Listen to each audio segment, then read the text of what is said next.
And Gaza is slipping deeper into a humanitarian abyss. Aid is drying up, camps are overflowing, and a silent health crisis is now taking hold. As global attention shifts, conditions on the ground are rapidly deteriorating, leaving millions on the edge of survival. Take a look at this next report for more details.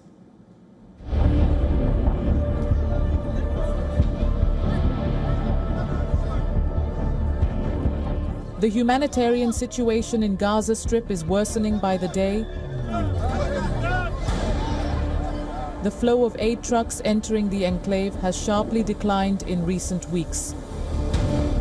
Data from the United Nations indicates that daily aid deliveries have dropped to around 60 trucks. It is a significant fall from previous levels and far below what is required to sustain the population. This comes at a time when hundreds of thousands remain completely dependent on humanitarian assistance for food, water, and basic supplies. On the ground, the impact is devastating. Displaced families are struggling to survive with shrinking rations and little to no access to alternative sources of income. For many, this is not just about shortages, it is about total collapse of livelihoods. The closure of the crossing affects us greatly because aid decreases and so does food. The food parcel we receive is not enough for the whole month, but we rely on it because we have no other source of income. They say in the news that the crossings are open, but these are all lies. The world is hearing pure lies. The crossings are only open for about 50 trucks. That is not enough. Before the war, between 600 and 1,000 trucks entered daily, and even that did not meet the needs. Voices from inside the camps speak of severe food insecurity, with supplies that no longer last through the month and aid distribution that has become increasingly irregular. Even more alarming is the growing health crisis.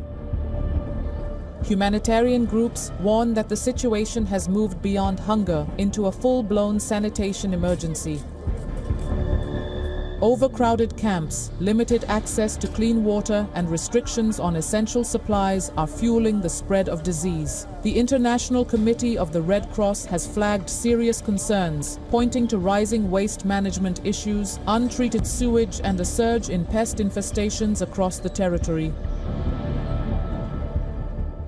So let's be clear, not enough humanitarian assistance is entering Gaza, not enough essential goods. Right now we're seeing essentially a sanitation crisis across the Gaza Strip, right? You see an increase in pests like rodents, like insects. We have issues in terms of addressing sewerage, waste. When you have limits on what is able to be brought into Gaza to address some of these solutions. The World Health Organization reports that more than 17,000 cases of illnesses linked to rodents and parasites have been recorded among displaced populations this year alone. This is a crisis that is no longer just about conflict, it is about survival in conditions that continue to deteriorate, with aid falling short and an entire population left facing hunger, disease, and uncertainty with no clear end in sight.